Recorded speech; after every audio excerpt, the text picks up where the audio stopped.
Why the Trump versus Clinton election is a complete sham. On one side, a billionaire accused of racism and xenophobia. On the other, a puppet completely sold to the world elite. And in the middle, voters who wonder why their democracy is forcing them to choose between two terrible options. I am sometimes asked why I write mostly about popular culture when I could focus on more important issues such as the presidential election. The short answer: presidential elections are not important. At the risk of sounding like an old cynic, the game is rigged. No matter who is in office, the same agenda moves forward, and that agenda is set by people who stay far away from anything resembling a democratic process. For this reason, presidential elections are nothing more than gigantic puppet shows intended for a gigantic audience. While the masses are dazzled by the puppet's crazy antics, only a few pay attention to the actual puppet masters. Whether it is the Democrats or the Republicans in the White House, the same shadow government is behind the scenes, advancing policy laid out by the world elite. Presidential elections, along with the media circus that surrounds them, are not a democratic process. They are a facade with little to no substance. Some issues are allowed to be discussed while others are totally ignored. This year's election is no different. The agenda is already set and the candidates are each playing their role. While they appear to be in sharp opposition on various topics, the candidates are actually part of the same team. The way people get riled up for their candidates, yelling ridiculous slogans and insulting their opponents, is reminiscent of the crowd of a wrestling match, where both wrestlers are getting their plays and their paycheck from the same boss. Trump knows something about that. Some say Trump is different, he's an outsider and he's gonna change things. Trump is indeed something of a loose cannon, and that's exactly what they want. He is basically a political kamikaze who is meant to ultimately crash and burn. Meanwhile, Hillary is presented as the candidate by default, an unpopular career politician who is there because it's her turn. This is the sham that is the 2016 election. The 2016 agenda: terror and forced immigration.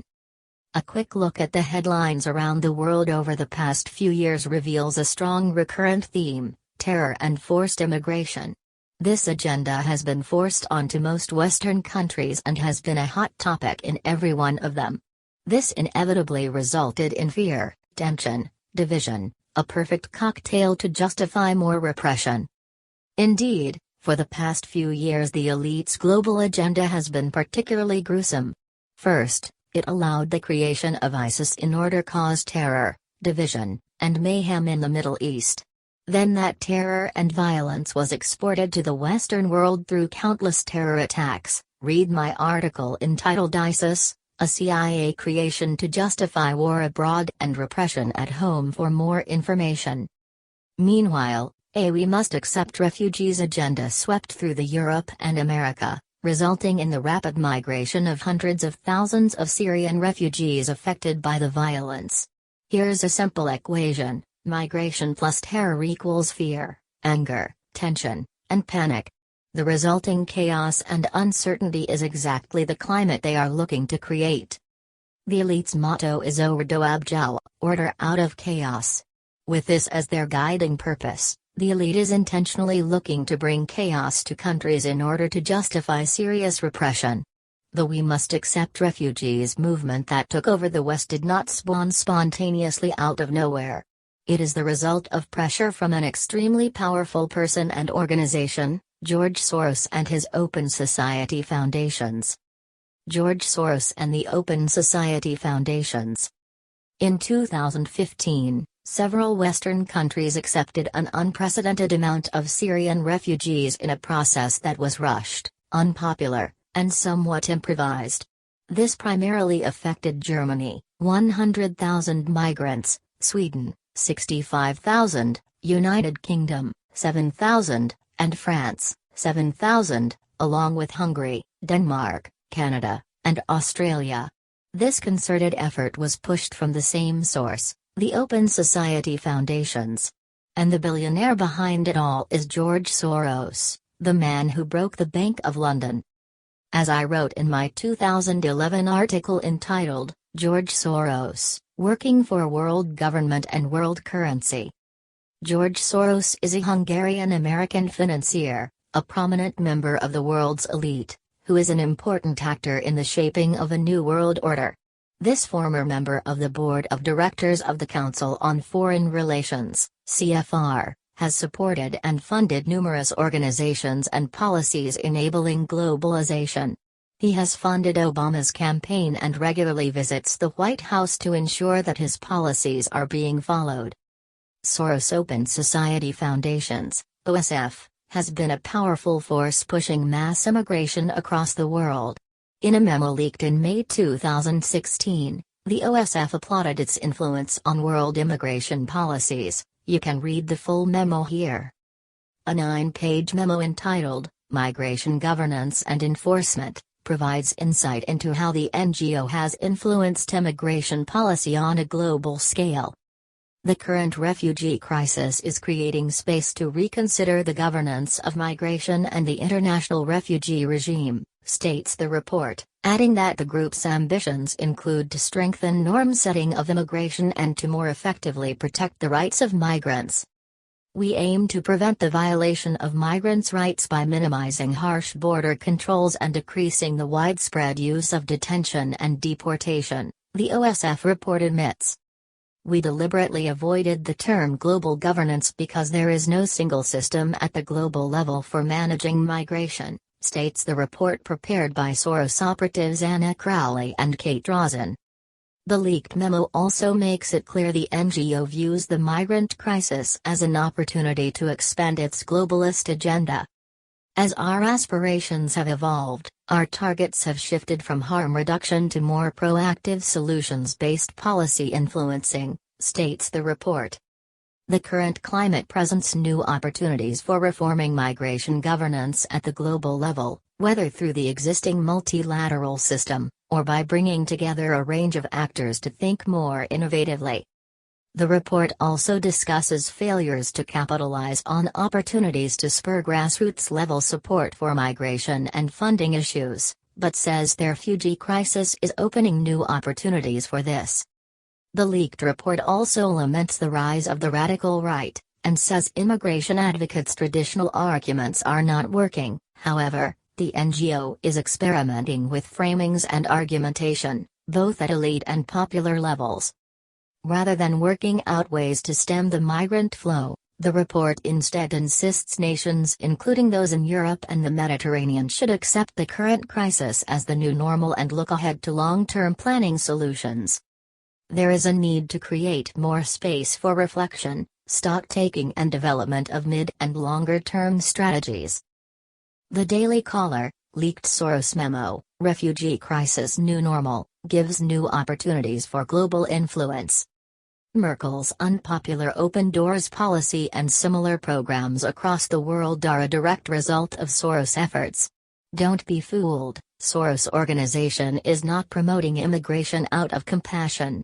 The hurried, unfiltered flow of undocumented immigrants is known to lead to slavery, prostitution, criminality and child abuse.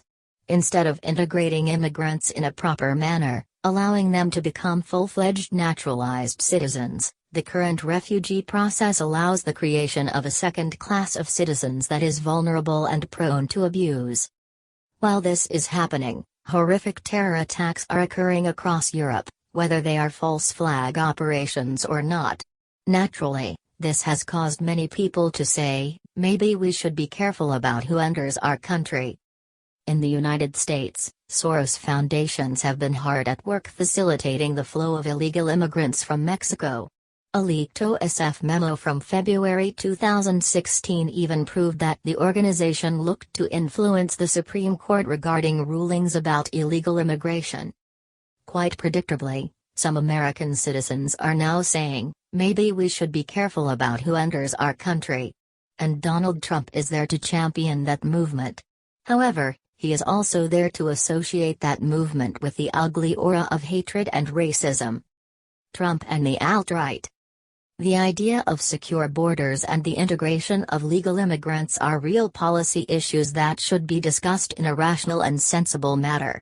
But by associating anti-Soros policies with the wider context of racism and fascism, the entire topic is discredited and rejected from the public space. The 2016 presidential elections are the perfect venue to bring this agenda home. While many wonder how a character like Donald Trump even managed to become a presidential candidate, the answer is quite deplorable: he is being used to discredit those who are against the Soros agenda. Trump's entire campaign has revolved around immigration. However, instead of addressing these issues in a rational manner, which is what most voters are craving, he never fails to go too far by summoning the ugly specter of bigotry and justifying the use of racial profiling. By claiming that Mexico is sending criminals and rapists and proposing a ban on Muslim immigration, Trump is, quite intentionally, going too far. Of course, mass media know how to frame a picture. One of the many headline news across the world associating Trump with racism and extremist movements. Mass media have also been documenting the rise of a movement dubbed the alt-right. It even has a Wikipedia entry. The alt-right is a segment of right-wing ideologies presented as an alternative to mainstream conservatism in the United States. It has been described as a movement unified by support for Republican presidential candidate Donald Trump, as well as by opposition to multiculturalism and immigration. The alt-right has no official ideology, although various sources have said that it is associated with white nationalism, white supremacism, anti-Semitism, right-wing populism, nativism, and the neo-reactionary movement. It has been said to be a largely online movement with internet memes widely used to advance or express its beliefs, often on websites such as 4chan. Wikipedia. Despite the fact that the core of this movement is led by internet trolls looking to be edgy, mass media have been having a field day with shocking headlines. The goal: equating Trump and his policies with racism,